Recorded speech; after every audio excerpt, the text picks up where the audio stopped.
je ne vais pas vous parler de terrorisme, je vais vous parler plutôt de groupes armés. Je choisis volontiers cette dénomination plutôt que celle de terroriste parce que lorsqu'on parle de terroriste, de terrorisme, on subsume toujours des actions essentiellement marquantes, essentiellement visant à frapper l'opinion. Et j'utilise le terme de groupe armé parce que je me pose la question, non pas en termes de violence, mais en termes de state building, comme on dit en français moderne, donc de formation de l'État. Et au fond, la question est la suivante.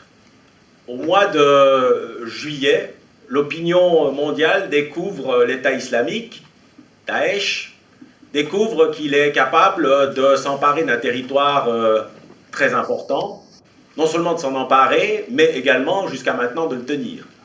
Et M. Rasdobin vient de nous dire qu'actuellement il y a une coalition de 40 pays contre lui.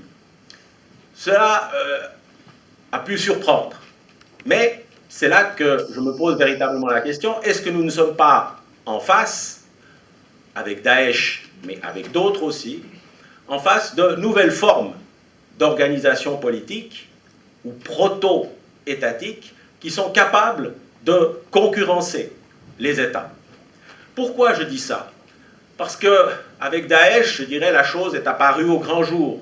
Mais lorsque on examine ces mouvements, ces groupes armés, que ce soit l'IRA en Irlande du Nord, que ce soit les FARC en Colombie, que ce soit le Hezbollah, le Hamas, et lorsqu'on a commencé à les analyser, eh bien, au début des années 2000, on a avancé un chiffre tout à fait intéressant. Au début des années 2000, on a estimé que le chiffre d'affaires de l'ensemble de ces groupes armés, quelle que soit leur obédience, que ce soit l'IRA, que ce soit les FARC, que ce soit le Hezbollah, que ce soit Al-Qaïda, que ce soit le Hamas, indépendamment de leurs objectifs politiques ou de leur composition. Eh bien, leur chiffre d'affaires annuel, tout mouvement confondu, correspond à 2 fois le produit intérieur brut de la Grande-Bretagne. Donc c'est quand même quelque chose de relativement important.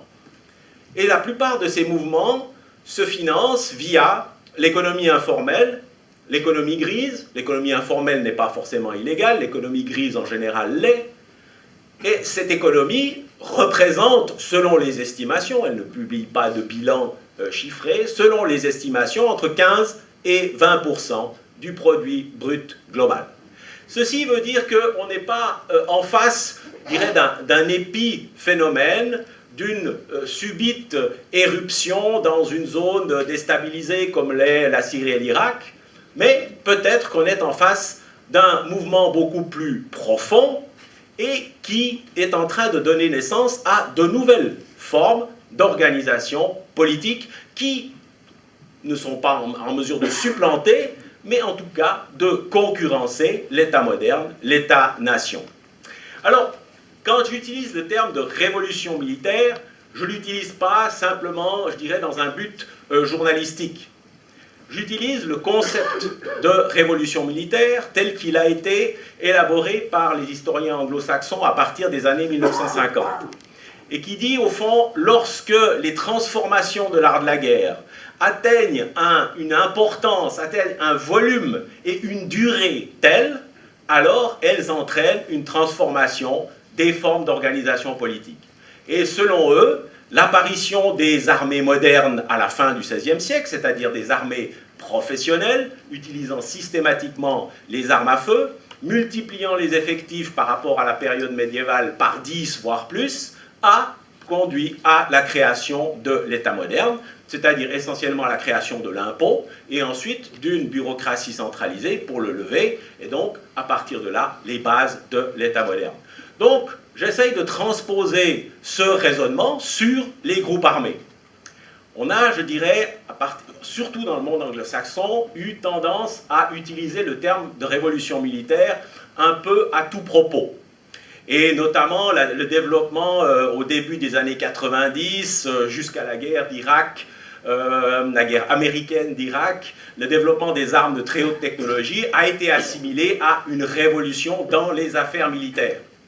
Mais les historiens qui ont développé ce concept nous disent « Ah, non, il ne suffit pas de changer un crochet de gamelle ou de trouver un missile plus performant que les autres pour qu'il y ait révolution militaire. Il faut une durée.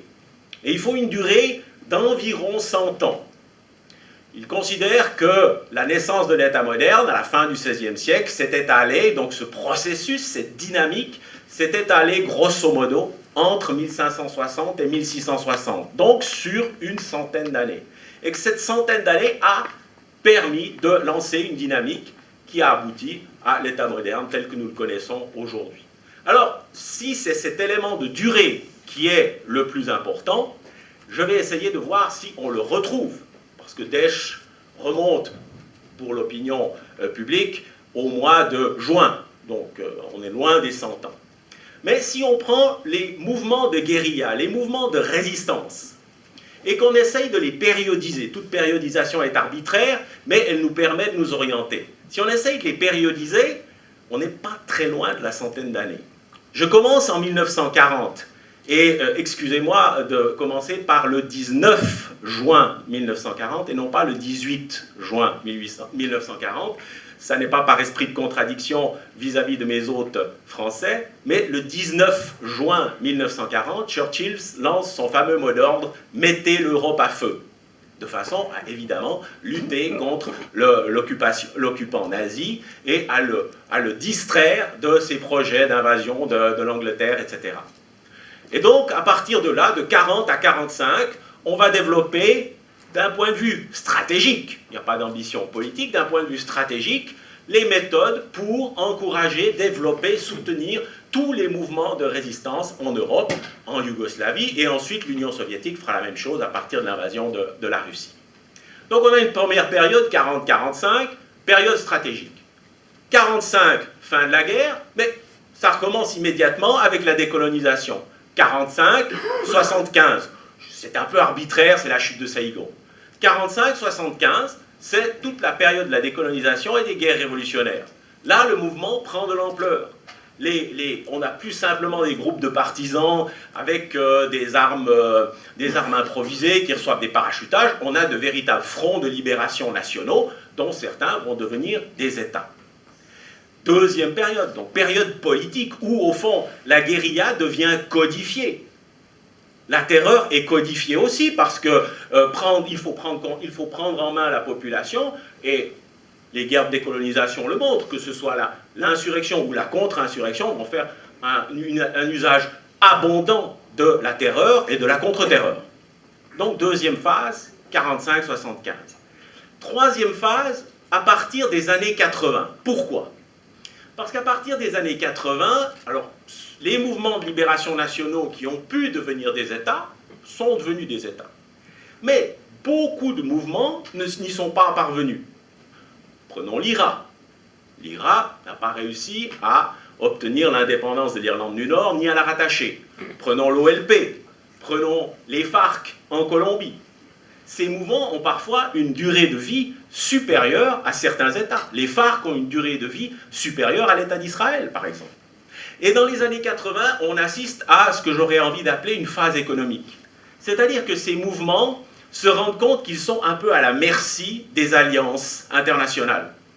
Une fois, l'OLP est soutenue par les monarchies pétrolières, une fois, elle est lâchée. Une fois, l'IRA est soutenue par la diaspora irlandaise aux États-Unis, une fois, on la laisse tomber. Et c'est la même chose pour tous ces mouvements. Et donc, ces mouvements cherchent à gagner leur indépendance financière. Comment vont-ils le faire? Il n'y a pas des bons et des méchants. Mais quand on est un mouvement, un groupe armé, que l'on lutte contre un État, il est difficile de déposer des demandes de subvention à l'Organisation des Nations Unies ou à l'Union européenne. Donc, on va se tourner naturellement vers l'économie grise, l'économie informelle. Et qui permet d'accéder à l'économie informelle? C'est le crime organisé. Et à partir des années 80, on assiste à un mariage contre nature, mais obligé par les événements, de ces groupes armés qui se rapprochent des mafias et du crime organisé, non pas par goût du luxe, non pas par abandon de leurs idéaux, mais par nécessité pour trouver les moyens de financement. Et à partir de là, je dirais, une mécanique, une dynamique s'enclenche. La globalisation financière, la libéralisation des marchés financiers ne va faire qu'accélérer le mouvement, et on a ce résultat auquel je parlais tout à l'heure, 2 fois, et ça c'était il y a 10 ans, 2 fois le PIB du Royaume-Uni. Et si on prend les caractéristiques, on voit que les caractéristiques sont intéressantes parce qu'elles prennent le contre-pied de l'État moderne. L'État moderne, c'est quoi? C'est un territoire, une population et un gouvernement.